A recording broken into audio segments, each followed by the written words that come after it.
본 방송에서 제공하는 투자 정보는 투자 판단에 대한 조언입니다.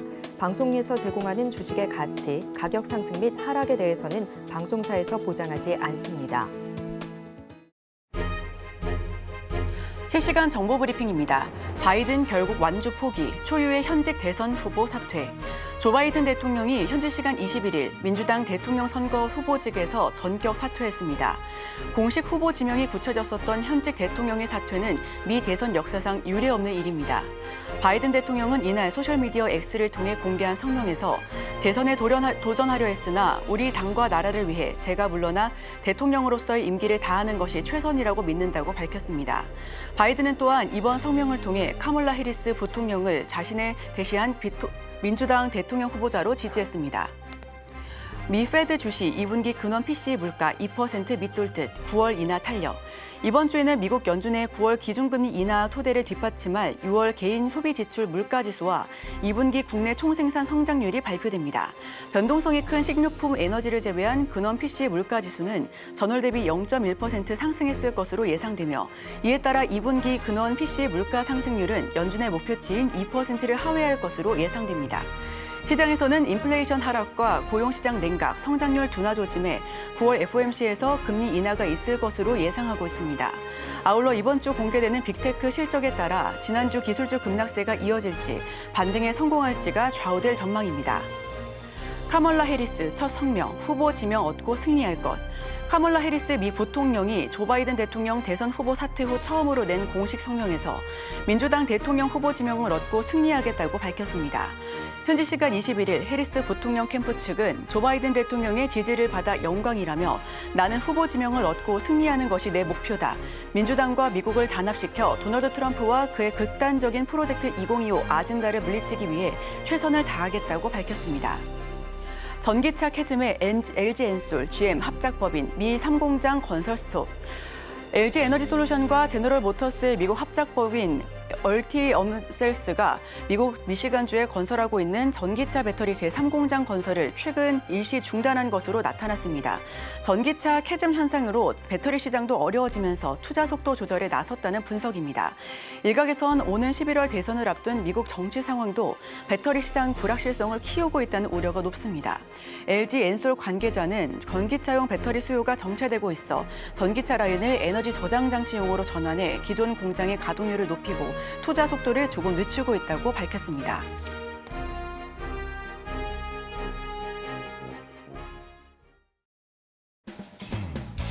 여러분의 성공 투자를 응원합니다. 안녕하세요. 증시7 진행의 이소연입니다. 지난주 금요일장 미증시 3대 지수 일제히 하락 마감했습니다. 마이크로소프트발 IT 대란으로 인해서 투자 자체가 좀 위축된 모습이었는데요. 특히나 간밤에 속보로 나왔었던 바이든 대통령의 후보직 사퇴에 따라서도 이번 주 주가 추이가 어떻게 될지 계속해서 관심 있게 지켜보셔야 될 것 같습니다. 자, 이어지는 외신 브리핑을 통해서 더 자세한 소식 설명드리도록 하겠습니다. 월요일의 증시7 지금 바로 출발합니다.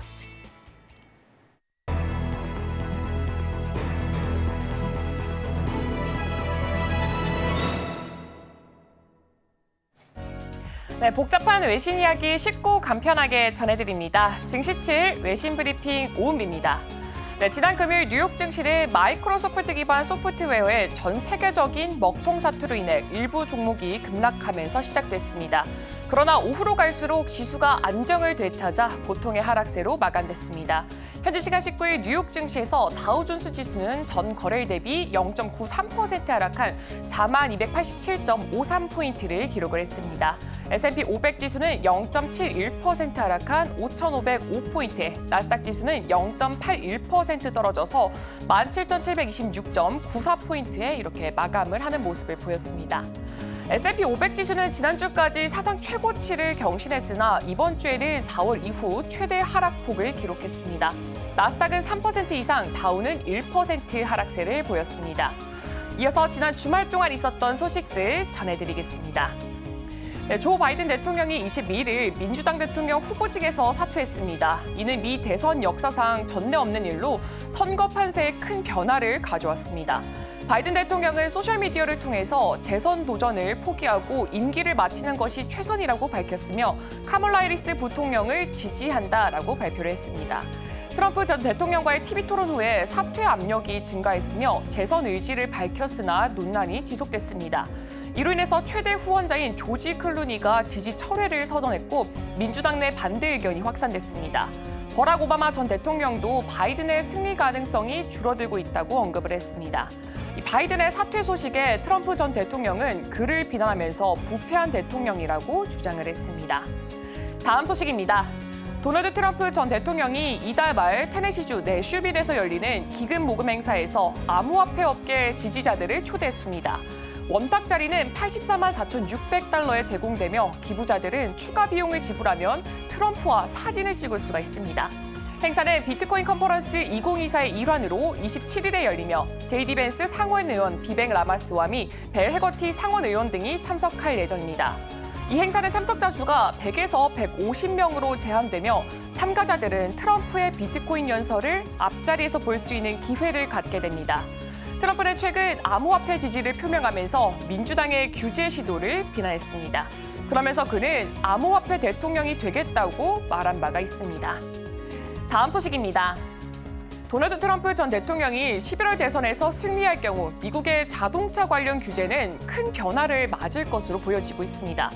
트럼프 전 대통령은 바이든 대통령의 전기차 촉진 정책을 포함해서 이 기후변화 대응 정책을 수정하겠다고 공약을 했습니다.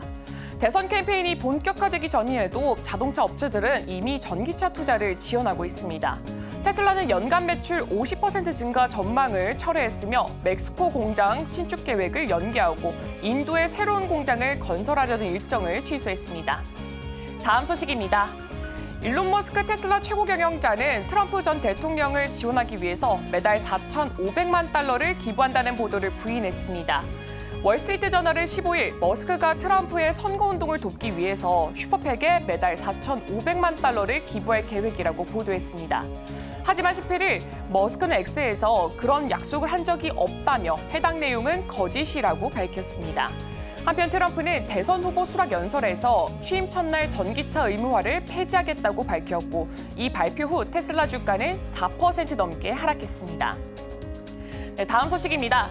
영국의 2024년 6월에 소매 매출이 전월 대비 1.2% 감소했다고 보도됐습니다. 영국 통계청은 높은 인플레이션이 소비를 줄어든 이유라고 밝혔습니다. 5월 소매 매출은 2.9% 증가했습니다. PwC는 인플레이션 둔화와 임금 상승에 불과하고 이상 기온과 총선 불확실성이 소비를 억제했다라고 설명을 했습니다. 6월 소매 매출은 전년 동월 대비 0.2% 이렇게 감소했고요. 2020년 2월보다 1.3% 낮습니다. 다음 소식입니다. 블룸버그 통신에 따르면 ECB 인사들은 연내 2차례가 아니라 한 차례 추가 금리 인하 가능성을 고려하고 있습니다.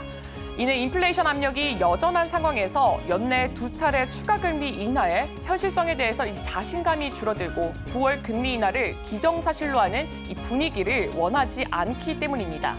또한 2분기 경제 지표가 약하게 나온 점은 9월의 금리 인하의 근거가 되겠지만 서비스 인플레이션이 여전한 점은 부정적인 요인으로 작용하고 있습니다. ECB 총재는 9월 회의 때까지 나올 이 모든 지표를 근거로 다음 조치를 결정하겠다라는 입장을 밝혔습니다.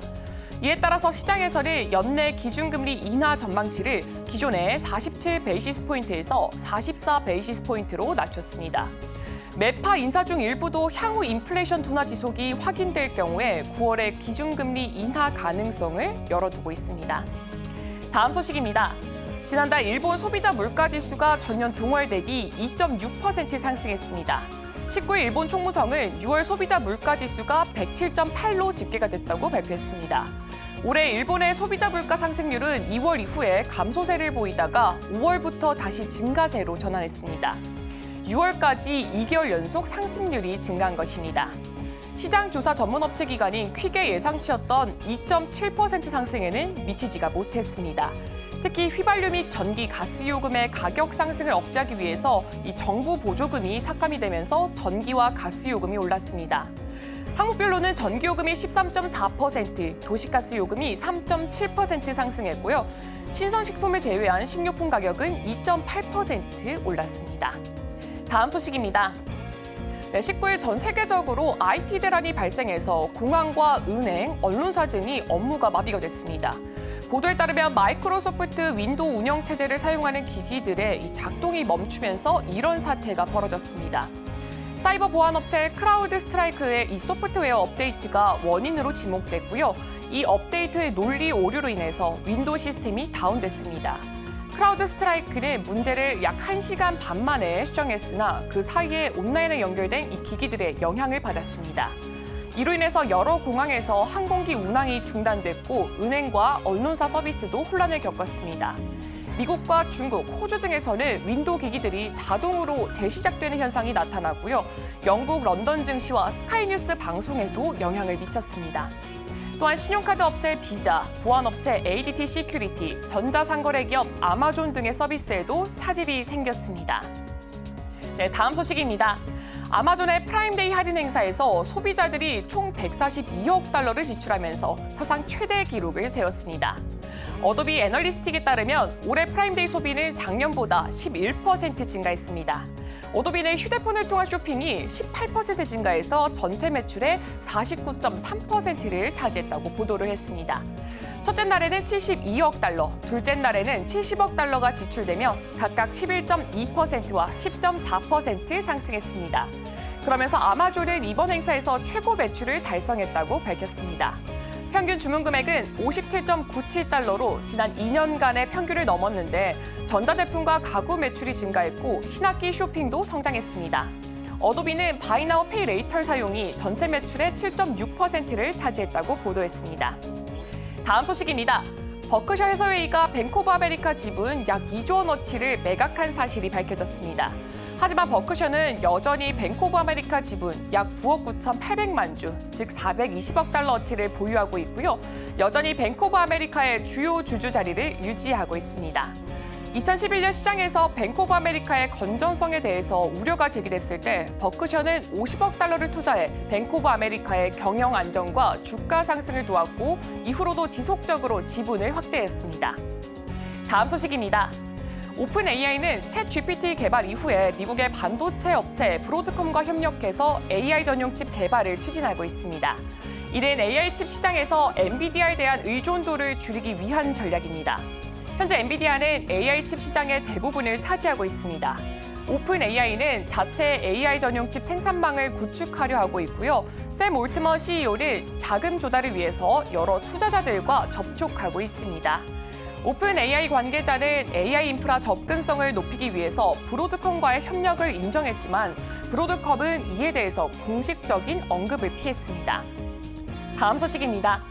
뉴욕타임스에 따르면 자동차 업체들은 미국의 전기차 판매 증가율이 높은 가격과 충전 문제로 둔화가 되면서 수익성이 더 높은 내연기관차의 시장 점유율을 유지하기 위해서 투자를 늘리고 있습니다. 예로 들어서 이 포드는 캐나다 오크빌 공장에서 전기 SUV 생산 계획을 취소하고 휘발유 픽업 트럭을 생산할 예정입니다. 또한 GM도 올해 전기차 생산량을 줄이기로 했습니다. 알릭스 파트너스의 상무는 전기차 산업의 성장이 예상보다 느리며 따라서 내연기관 차량의 시장 점유율을 유지하는 것이 중요하다고 언급을 했습니다.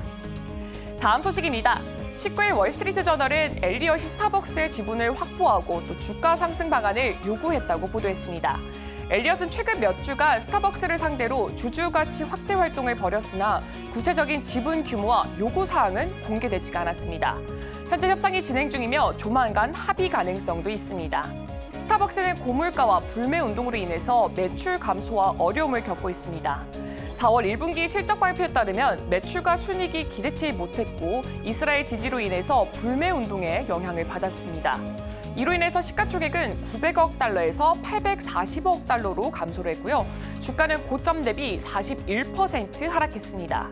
그러나 엘리엇의 투자 소식으로 주가는 6% 상승했습니다.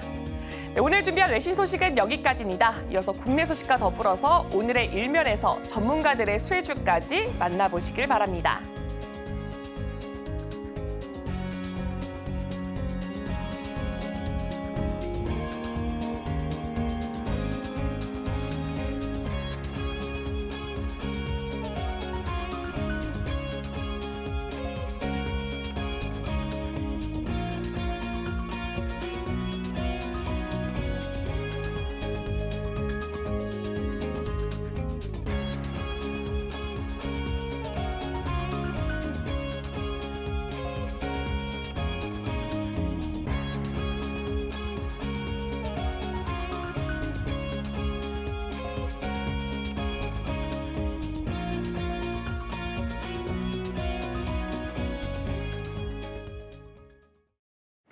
네, 서울경제TV 증시7 조간 브리핑 시간입니다. 서울경제신문에서 발행한 이슈 전해드리는데요. 첫 번째 소식부터 하나하나 짚어보겠습니다. 화면 살펴보시죠.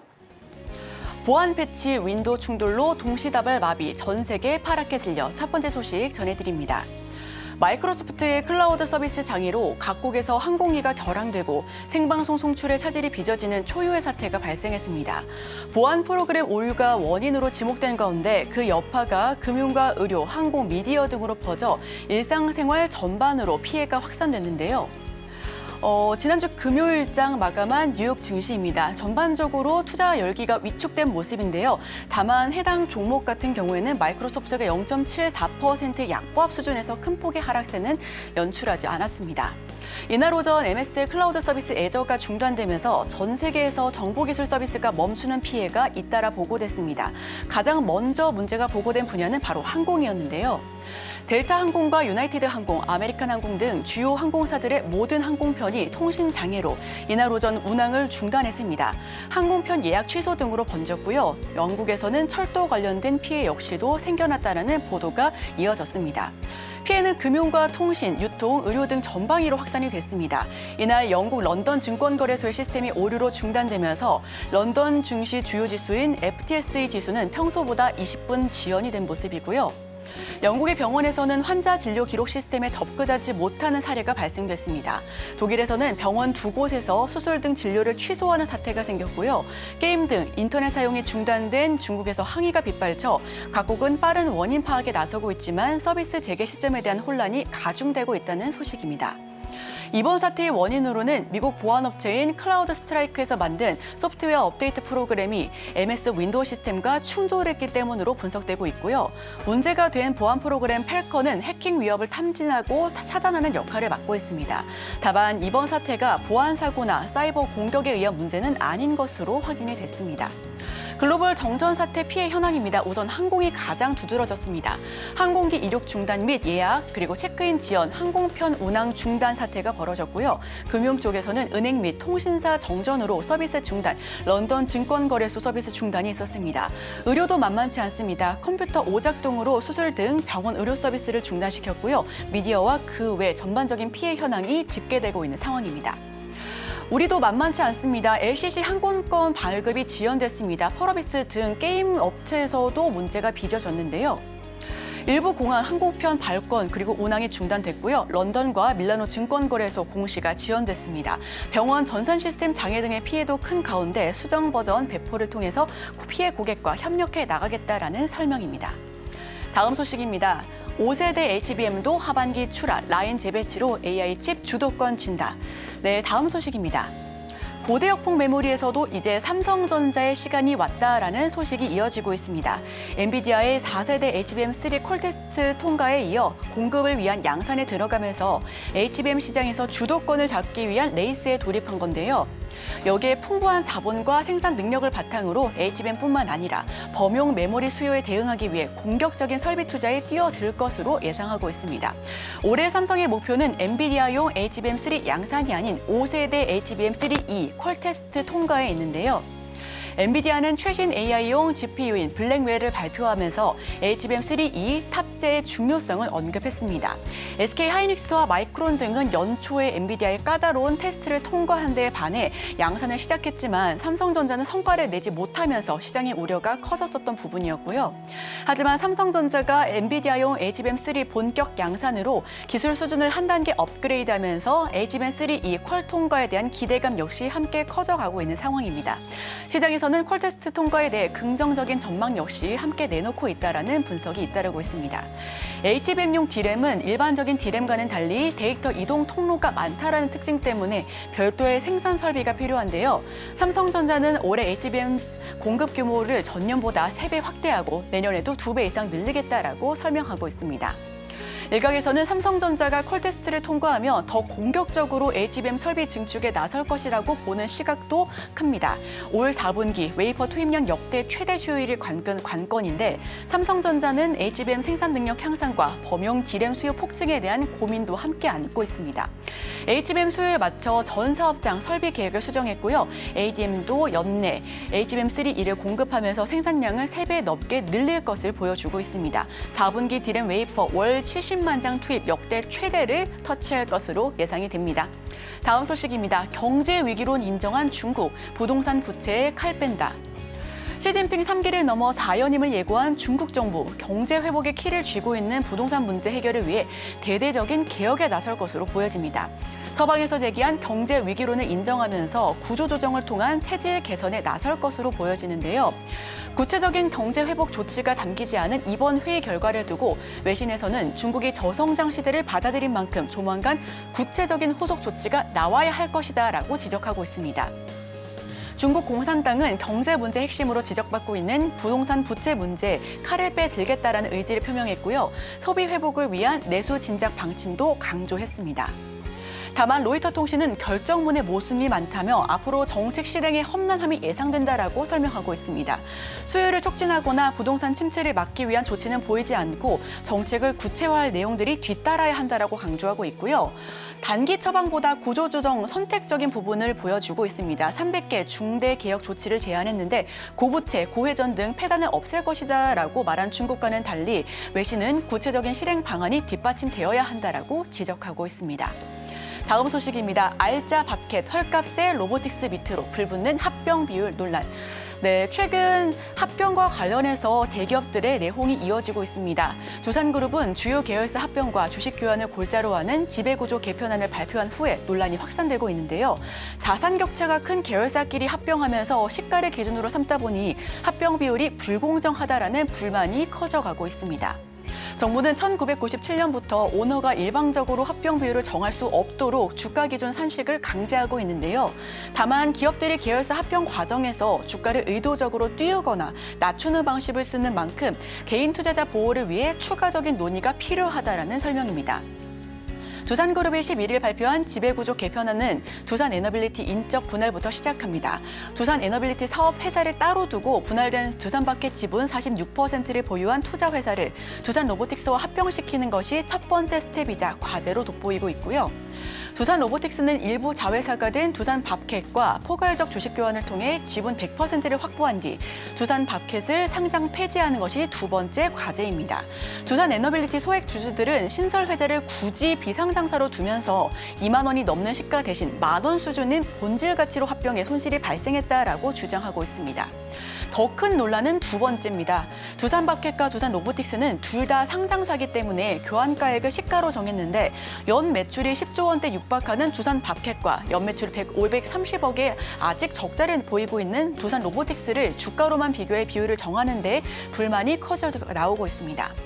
두산밥켓은 현금 흐름이 좋은데도 저평가돼 반면 두산로보틱스는 로봇 테마주로 엮이면서 고평가됐다라는 부분인데요. 두산밥켓 배당 성향을 낮춰서 주가를 누른 것이 아니냐는 목소리도 높여지고 있습니다. 계열사끼리 자산 가치 격차가 큰데 시가로 단순 비교가 여기가 마땅하냐라는 그런 합병 비율 불만이 터져 나오고 있습니다. 국회에서는 두산밥켓 방지법 발의도 나오고 있고요. 일각에서는 자율화에 간접 규제가 필요하다라는 설명 없이 함께하고 있습니다. 추후 관련 제도를 손질할 가능성도 높아 보입니다. 다음 소식입니다. 개인 전방위 투자 주식 계좌 7,500만 개 육박. 마지막 소식으로 전해드립니다. 올해 주식거래 활동 계좌 수가 500만 개 가까이 늘어나면서 7,500만 개 육박했습니다. 상반기 증시가 화랑을 보이면서 주식 투자에 다시 손을 내미는 개인 투자자들이 크게 늘어난 까닭으로 풀이되는데요. 주식거래 활동 계좌는 10만 원 이상의 금액이 들어있으면서 최근 6개월 동안 거래를 한 번 이상 한 계좌를 뜻합니다. 개설 후에 거래가 없는 계좌는 제외한 수치라서 실제 투자자를 가늠할 수 있는 지표로 쓰이고 있고요.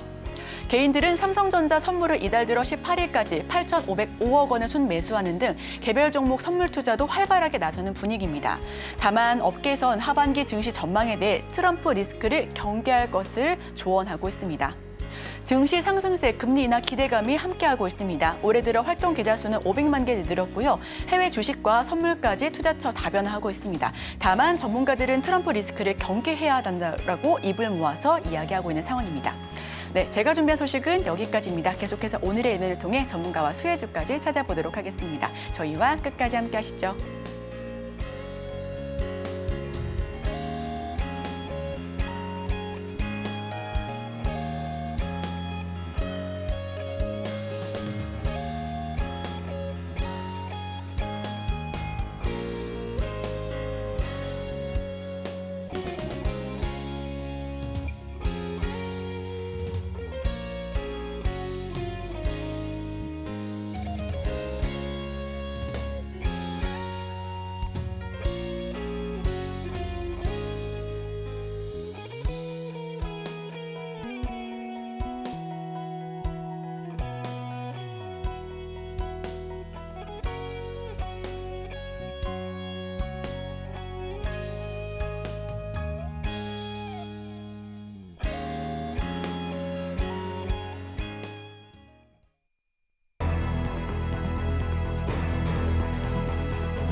네, 오늘의 일면 헤드라인입니다.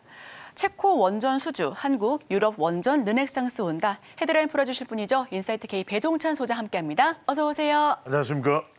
네, 우리 시장을 들썩이게 했던 이슈 중에 하나였죠. 체코 원전, 지난 17일 한국이 우선 협정 대상자로 선정이 되긴 했는데 사실 저는 그날 원전주 일제의 상승폭을 보여주거나 일부 종목은 상한가 터치하지 않을까라는 기대감을 함께 봤는데 사실 그렇게 큰 폭의 움직임이 없었습니다. 하반기 원전주는 어떻게 대응을 해야 될까요? 그래서 오늘 이미 이제 며칠이 지나간 뉴스지만 제가 오늘 이걸 들고 나온 이유는 앞으로 이제 이 미국의 경제 또 기준금리 또 여기다가 지금 간밤에 전해진 소식은 바이든 대통령이 후보직을 사퇴를 했어요. 예, 맞습니다. 또 카멜라 해리스가 승계를 하는데 카멜라 해리스가 몇몇 일부 여론조사에서는 앞서는 결과가 나왔다는데 여러분들 이걸 아셔야 돼요. 미국은 winner takes all, 승자 독식 구조입니다. 그러니까 무슨 이야기냐면 아무리 전체 투표에서 이겨봐야 각 주마다 이 선거인단을 확보하지 못하면 못 이기는 겁니다. 그래서 제가 말씀드리려고 하는 이유는 뭐냐면 여러분들이 지금 이게 변동성 큰 가운데 하나의 섹터를 볼 때 뭐 떡상을 했느냐 말았느냐 이것만 가지고 보는 것이 너무나 단순할 수 있다. 이제 어느 하나의 포트폴리오를 이제는 이 섹터는 그냥 장기간 동안 가져갈 수밖에 없는 그런 어떤 산업 종목으로 보느냐가 중요할 것 같아요. 저는 그래서 원전을 볼 필요가 있다라는 말씀을 다시 한번 드립니다. 왜냐하면 지금 계속해서 원전이라고 하는 시장 자체가 만들어지고 있다는 게 중요해요. 그리고 또 하나는 바이든은 전통적인 에너지가 아니라 신재생 에너지입니다. 아시잖아요. 또 그리고 트럼프 전 대통령 재집권 가능성이 높은데 트럼프 공화당 후보도 당선 가능성이 높다고 지금 저는 예상을 하고 있습니다. 그런데 원전에 대한 관심보다는 주로 어디에 관심이 많냐 하면은 주로 전통적인 에너지 쪽에 관심이 많아요. 석유도 더 파내겠다 이렇게 이야기를 합니다. 그런데 두 대통령 공통적으로 원전에 대해서는 별 말이 없어요. 그건 뭐냐면 미국이 이제는 가성비 있게 뛰어들기에는 원전 시장이 녹록지가 않다는 겁니다. 그러면 그 시장을 파고 들어가고 점점 더 시장에서 예전에 한 20여 년 전에 삼성전자가 D램에서 우뚝 섰던 것처럼의 그런 기반을 쌓을 수 있는 분야가 바로 원전이에요. 여러분들 이제 원전은 한국이다. 한국이 원전이다. 해외 원전 시장에서 이렇게 생각하셔도 좋을 것 같아요. 왜냐하면 지금 네덜란드를 필두로 해서 유럽에서는 원전 시장이 점점 늘어납니다. 왜냐하면 이제 탄소 중립도 필요하고 에너지 이 안보적 차원에서도 이게 뭐 천연가스를 계속 러시아로부터 공급받는 것 자체가 이게 어떻게 될지 모르는 거예요. 그다음에 북해 유전이든 아니면 중동 여전이든 뭐 이란 이라크 사태 언제 벌어질지 모릅니다. 그렇지 않습니까? 그런 상황에서 본다면은 이 원전이 우리에게는 하나의 시장이 될 수 있고 우리가 상당히 여기서 차지하는 이 점유 비율이 상당히 높을 수 있는 시장이 원전이다. 이런 판단을 여러분들이 하실 필요가 있을 것 같습니다. 네덜란드를 필두로 해서 유럽에 이제 지금 원전이 큰 시장이 서고 있고 체코는 우리가 사실상 수주한 상태에서 이런저런 평가들이 나옵니다. 이 부분도 짧게만 말씀드릴게요. 뭐 중국보다 값을 적게 써내서 뭐 어떻다 저렇다 뭐 그 이전에 이제 이야기겠죠. 검토될 때 얘기. 프랑스보다 가격은 적게 써내고 이제 납기는 지키겠다로 가성비 있는 경쟁력이 굉장히 돋보이는 그런 한국의 그 조건이었는데 그게 뭐 얼마나 이익을 얻겠느냐. 여러분들 그러면은 안 할 겁니까, 이 일? 그러니까 간단하게 생각해 보면 우리가 이런 경쟁력을 계속 높여 앞으로는 조금씩 더 가격을 높여 부를 수가 있겠죠. 그러니까 저는 참 단편적으로 이런 부분들을 평가하고 분석하는 좀 시선은 좀 이제는 좀 그런 부분은 하지 않는 것이 맞는 거 아닌가 이런 생각도 합니다. 여하튼간에 지금 이것뿐만 아니라 네덜란드도 있죠. 앞서 말씀드린 폴란드도 최대 4기를 내년까지는 이제 계약을 체결할 예정으로 있는데 이것도 지금 우리가 주 협상 대상자입니다. 이런 것들을 본다면 실제로 폴란드 그다음에 이 외에도 많은 국가들이 지금 여기에 이제 참여를 하는 그런 상태가 되기 때문에 우리로서는 상당히 원전 시장 자체가 계속 확대될 수밖에 없다. 자, 이 표를 보시면 여러분들이 뉴스로서 굉장히 많이 접한 거겠지만 한국 수력원자력, 한전기술, 한국원자력연료, 한전 KPS, 두산에너빌리티 이런 것들을 저는 한 바구니에 담아놓고 하나의 이제는 섹터로 원전을 여러분들 투자 목록에 가져가는 것이 필요한 것 아니냐. 가만히 보시면 체코가 있죠. 그 위로 폴란드가 있죠. 그 옆으로는 또 네덜란드가 있죠. 자, 이런 나라들이 계속해서 원전을 점점 더 갖춰갈 수밖에 없기 때문에 방금 전에 이소연가 같이 말씀 잘하셨어요. 저는 단기적으로 볼 부분이 아니다. 왜 이것이 그러면 상한가로 못 올라가느냐. 저는 이게 이제는 중장기적으로 우리가 판단해야 되는 섹터와 포트폴리오의 하나의 축을 이루는 종목으로 들어와 있다. 이렇게 판단을 해야 될 것 같습니다. 네, 단기 테마성 이슈가 아닌 중장기적으로 판단해 봐야 할 정책주다라는 말씀을 해주셨습니다. 네, 우리가 프랑스를 이긴 데에는 크게 세 가지 이유가 있다고 하는데요. 첫 번째는 우선 싸다, 가성비가 좋다라는 부분이 있었고요. 안전성뿐만 아니라 특히나 기한 내에 끝냈다라는 점도 굉장히 매력적으로 평가받았다라고 합니다. 자, 그렇다면 체코 원전 수주와 관련해서도 이야기를 더 나눠봐야 될 것 같습니다. 자, 이제부터가 시작인데요. 향후 수주 경쟁력은 어떻게 보고 계실까요? 그렇죠. 여러분들 이걸 또 아셔야 됩니다. 왜냐하면 원전이라는 것은 한번 건설되면은 저도 최소 10년, 평균적으로 한 20년 정도 운영 관리를 해야 돼요. 20년의 먹거리라고 하더라고요. 그렇죠. 그래서 지금 이해국께서 잘 파악을 하듯이 이걸 우리가 한 10기 정도를 유럽에서 생산을 건설을 했다면 그 이후로 각 이 원전 노형마다 이 20년씩 우리는 추가적인 먹거리가 생기는 겁니다. 이런 차원에서 제가 말씀드리는 거 이게 이제 단순히 1년, 2년 차원의 사업이 아니라 적어도 20년, 30년의 우리의 성장 동력이 되는 것이다. 그래서 새로운 노형들이 계속 생깁니다. 그 말씀을 드리는 것이 기술과 가격 그리고 정해진 기간 내에 납기할 수 있는 것이 우리 경쟁 상대가 없어요. 영국 선진국 아닙니까? 루마니아, 핀란드, 스웨덴도 신규 원전을 건설하는데 우리가 상당히 유력 협상 대상자가 될 거예요. 그래서 이런 말씀을 드리는 것이고 지금 향후에 이 시장 규모가 100조 원을 넘을 것이다. 이런 이야기가 나온다면 지금 어떤 산업이고 100조 원 규모 정도 되는 산업 분야가 잘 없습니다. 그런 만큼 원전이라는 것을 이제 적어도 우리가 투자하는 것이 100%라면 10% 내지 5%의 포트폴리오는 원전에 아예 할애를 해야 된다라는 말씀까지 저는 참고로 드립니다. 그러니까 유럽 국가들이 안보상의 이유로 중국 업체는 배제를 해요. 겨우 우리를 가격상으로 쫓아올 만한 나라가 중국인데 기술력도 우리가 좀 앞서고 있고요. 그런 면에서 중국은 나토, 북대서양 조약기구 차원에서도 러시아를 지원하고 있기 때문에 배제될 수밖에 없다.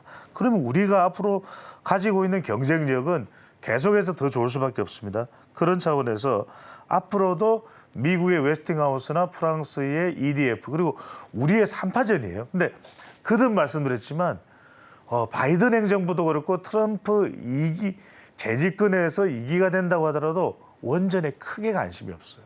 그래서 이 시장은 우리가 얼마든지 파고들 수 있고 우리가 선점할 수 있고 우리가 오랫동안 지위를 누릴 수 있는 것이다라는 말씀을 드릴 수밖에 없고 특히 중요한 게 기술력입니다. 이번에도 체코에 공급되는 것이 1,400, 우리가 용량이 넘쳐요. 우리가 기존 이걸 1,000으로 맞춰가지고 우리가 노형, 원자로입니다. 이것을 공급할 수 있도록 우리의 기술력은 another level이다.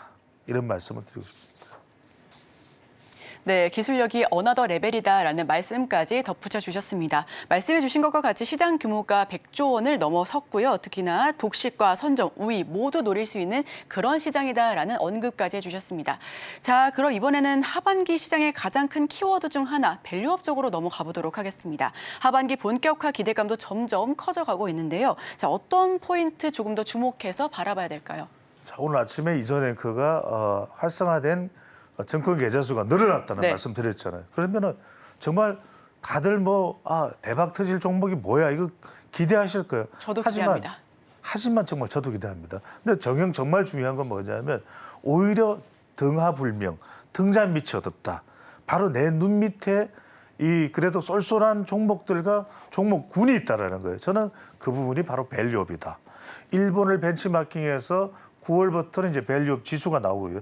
상당히 이쪽에 견인차가 될 가능성이 높은 것이 바로 이 밸류업 프로그램입니다.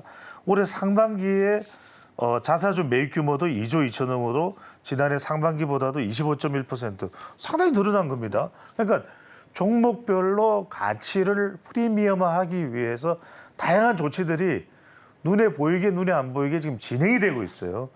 상장기업 배당액은 총 34조가 넘는 액수로 전년 대비 3.7% 증가를 했고요.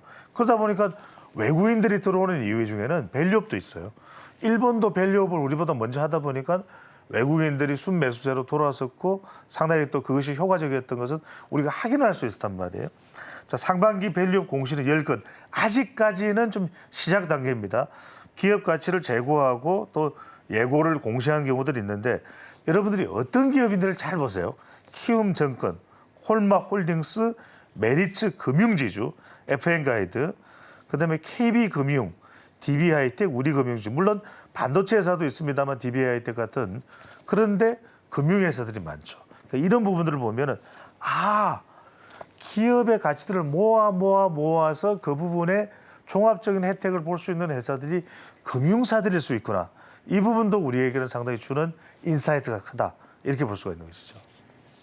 네, 매력적인 금융 쪽 포인트까지 짚어봤습니다. 자, 그럼 원전과 밸류업 이렇게 두 가지 큰 폭에서 이제 큰 부분에서 이야기를 나눠봤는데요.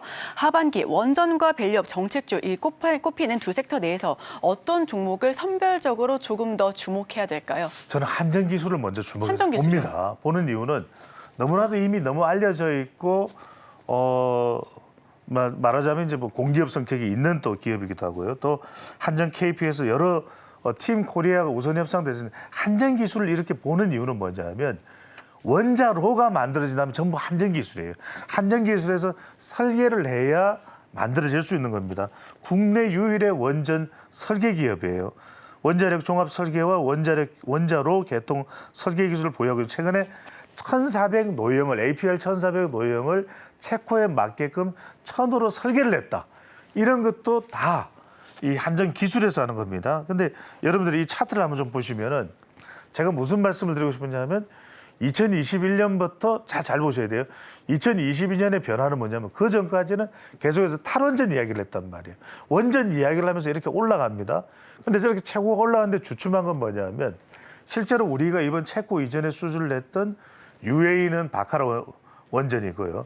이집트인데 이집트에는 이 바람을 못 탔어. 한전기술이. 왜냐하면 그때는 원자로를 만드는 게 아니라 전력계통만 우리가 들어가는 겁니다. 이번에. 이집트는 여러분들이 착각하시면 안 돼요. 그런데 체코부터는 유럽까지는 다 우리가 이제 원자로가 다 들어가는 겁니다. 그래서 제가 볼 때는 이 차트에서 좀 더 우상향할 수 있는 그 여력과 경쟁력을 충분히 가지고 있는 기업이 한전기술이다. 이런 기술력과 향후 경쟁적 차원에서 여러분들이 볼 필요가 있을 것 같고요. 특히 주목해야 될 것은 이 한국 수력원자력이 이번에 대표로 이렇게 이름을 내걸었죠. 그런데 이 국내 물량은 모두 한전기술이 단독 수주입니다. 그러니까 이런 부분들도 여러분들이 눈여겨보신다면 얼마만큼이나 경쟁력이 확보되어 있는 회사인가를 먼저 눈여겨보고 그동안 사실 뜨지 못했어. 자, 지금부터가 한전기술이 뿜뿜할 시점이라는 점에서 참고로 여러분들이 주목해 보실 필요가 있겠습니다. 네, 지금부터가 한전기술이 뿜뿜할 그런 타이밍이다라는 말씀을 해주셨습니다. 한수원 발주 물량 한전기술이 단독으로 수주를 했고요. 앞으로 계속해서 기술적으로도 우상향 가능성이 높다라는 말씀까지 덧붙여 주셨습니다. 자, 그렇다면 이번에 밸류업으로 넘어가서요. 원전 짚어봤으니까 밸류업 수혜주도 그렇죠. 한번 살펴봐야죠. 이게 왜냐하면 우리가 놓치지 말아야 될 게 9월 되면은 이제 밸류업 지수가 나옵니다. 그러니까 제가 이렇게 미리 말씀드리는 이유는 9월 가서 말씀드리면 다 늦어 이제. 이미 투자할 사람들은 다 투자를 했다는 걸. 발빠르게 움직이는 사람들은 지금 밸류업 지수에 담길 종목들이 뭐냐. 이 부분들을 일단 판단합니다. 중요한 게 정부와 거래소에서 이제 양호한 기업들을 중심으로 해서 이제 올리겠죠. 그동안 저평가받았던 PER이 낮은 기업들을 중심으로 해서 그러면서도 상당히 인지도도 있는 기업들이에요. 제가 또 하나 거듭 말씀드렸던 것이 이런 기업 하나가 밸류업이 될 때 그것을 다 모아서 거래가 되고 이것이 관련돼서 또 유통이 되고 이런 부분들이 바로 금융 쪽으로 몰리고 있다. 자, 이 부분들을 보셔야 되는데 저는 이 표가 상당히 NH투자증권 이게 조선비즈에서 한번 만들어봐 달라고 이야기를 해서 만들어진 종목인데 이 부분을 좀 잘 보셔야 돼요. 자, 여기도 보면은 상당히 듣지도 보지도 못했던 갑자기 듣보잡 종목들이 들어가는 것이 아니라 그래도 우리에게 익히 알려져 있는 종목들이 들어갑니다. 그런데 현대차도 있지만 그 다음 종목들이에요. 자, 밸류업이 집중이 되고 있는 섹터가 어디냐? 금융이라는 거죠. 신한지주가 있죠. 그다음에 내려오면 하나금융지주가 있죠. 기업은행이 있죠. 우리금융지주가 있죠. 그다음에 DB손해보험이 있죠. 그러니까 따지고 보면 한 10여 개 종목 중에서 금융이 거의 절반을 차지할 정도예요. 앞서서 제가 또 여러분들께 말씀드렸던 것이 키움증권이 있었고 따지고 보면 밸류업의 이 수혜를 상당히 받을 수 있는 종목들이 금융 쪽이구나. 이 부분도 여러분들이 투자의 차원에서 잘 눈여겨보시면 좋겠습니다. 네, 금융과 지주회사 쪽도 한번 더 살펴보면 좋겠다라는 말씀까지 해주셨습니다. 우선 코리아 밸류업 지수 9월에 이제 발표가 될 예정인데요. 다만 9월부터 투자를 하면 많이 늦습니다. 지금부터 내 장바구니에 어떤 종목들 조금 더 담아보면 좋을지 저희와 함께 하시면서 인사이트 가져가시면 좋겠습니다. 자, 지금까지 인사이트K 배종찬 소장과 함께했습니다. 오늘 말씀 고맙습니다. 감사합니다.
네, 투자하시기 전에 참고해보면 좋을 리포트 준비했습니다. 오늘 준비할 리포트는 반도체고 2024년 2분기를 다시 한 번 더 되돌아보는 시간을 가져보도록 하겠습니다.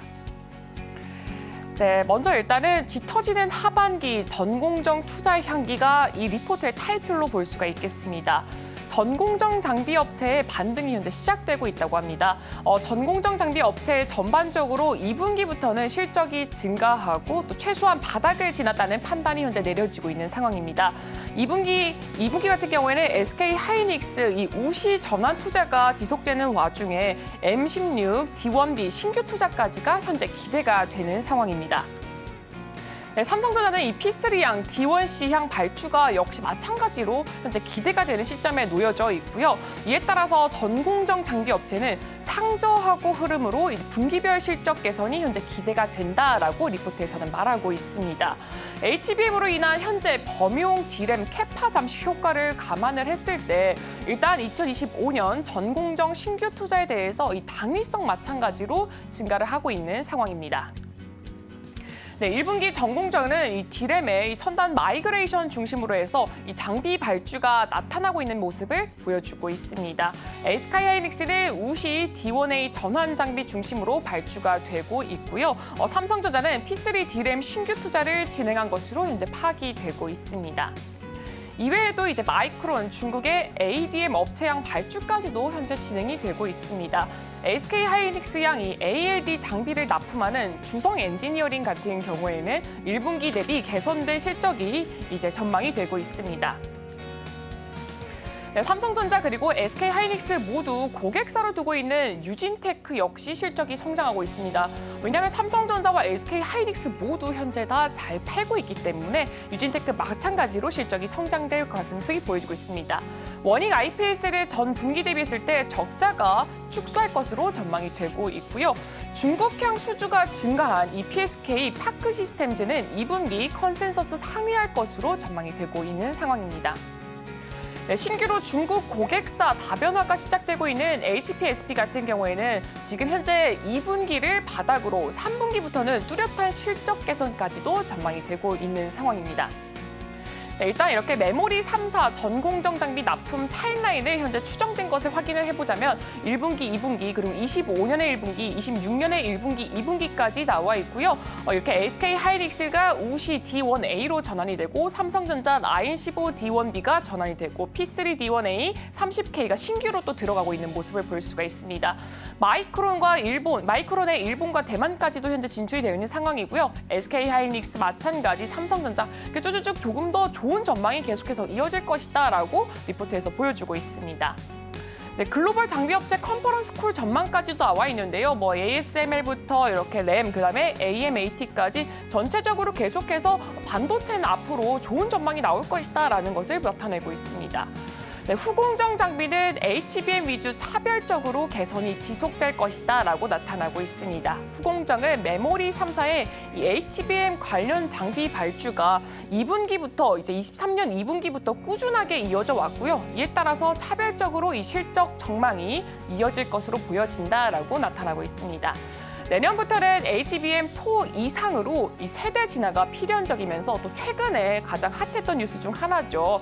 이 애플의 M5 칩에 TSMC의 이 솔CX 공정 적용 논의가 이루어지고 있어서 이 어드밴스드 패키징 시장에서의 성장은 당분간은 계속해서 지속이 될 것이다라고 보여지고 있습니다. 또한 이 적층 단수가 점점 더 증가를 하면서 수율 향상 니즈 역시 또 증가가 하고 있습니다. 네, 주요 고객사양 HBM용 이 TC 본더를 납품 중인 이 한미반도체 같은 경우에는 최근에도 주가가 굉장히 큰 폭으로 상승했던 모습을 보여줬었죠. 2분기 컨센서스 부합하는 실적 발표할 전망이고요. 테크윈 같은 경우에는 컨센서스를 소폭 상회하는 2분기 실적을 발표할 예정입니다. SK 하이닉스 양으로 이 레이저 어닐링 장비를 납품하고 있는 DIT 역시 1분기 대비 실적이 개선될 것이다라고 나와 있습니다. 여기서 이제 레이저 어닐링 장비 같은 경우에는 이 반도체 제조 공정에서 이 특정 영역의 이 강력한 레이저 빔을 사용해서 웨이퍼의 특성 개선에 사용이 되고 있습니다. 다음으로 소재 부품까지 한번 살펴보도록 하겠습니다. Q가 아닌 P 드라이브 사이클 저점 확인 반등세는 아직이라는 뜻을 나타내고 있는데요. 2분기 소재 부품은 전반적으로 1분기 대비했을 때는 이제 조금 플랫한 실적을 기록할 것으로 보여지고 있습니다. 소재 부품은 통상적으로 이 캐파 증설 이후에 가동률 상승에 따라서 실적이 증가하고 있고요. 특히 비포마켓의 경우에는 신규 납품 장비에 탑재가 되고 있기도 때문에 전공정 장비 신규 납품과 현재 동행하는 모습을 나타내기도 하고 있습니다. 아직까지 세트 수요가 강하게 올라오지 않고 있어서 메모리 업체들 같은 경우에는 HBM을 제외한 일반 메모리 공급 증가에 대해서는 조금은 신중한 태도를 유지하고 있습니다. 이에 따라서 상반기 적극적인 신규 투자를 기대하기는 조금은 어려워진 상황이 보였었고요. 가동률 역시 수요가 살아있는 D램 위주로 먼저 계속해서 회복하는 추세를 나타나기도 했습니다. 국내 소재 부품 업체들은 대체적으로 이 낸드향 매출 비중이 더 크기 때문에 가동률 상승에 대해서 시장 기대감과는 조금은 괴리감이 발생하고 있는 상황입니다. 당사 이제 와치리스트 중에서는 애프터 부품 업체인 월덱스가 매출액 기준했을 때 이제 QOQ 대비해서 20% 성장할 것으로 전망이 되고 있습니다. 이렇게 이번 시간에는 2분기에 대해서 반도체에 대해서 한 번 더 돌아보는 시간을 가져봤습니다. 투자하실 때 한번 참고해 보시면 좋을 것 같습니다.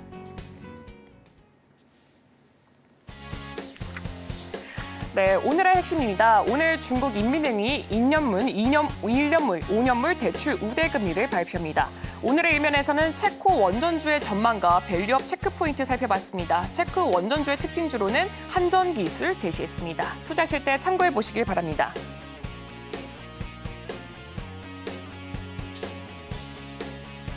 네, 저희가 방송 중에 제공해드린 정보는 투자 판단에 대한 참고 자료일 뿐 해당 종목의 가치 또는 상승과 하락을 보장하지는 않습니다. 네, 잠시 후 증시 8위 방송됩니다. 서울경제TV 개장방송과 함께 다양한 인사이트 나눠가시길 바랍니다.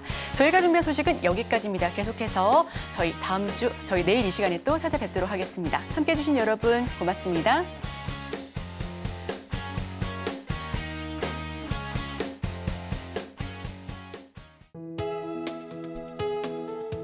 본 방송에서 제공하는 투자 정보는 투자 판단에 대한 조언입니다. 방송에서 제공하는 주식의 가치, 가격 상승 및 하락에 대해서는 방송사에서 보장하지 않습니다.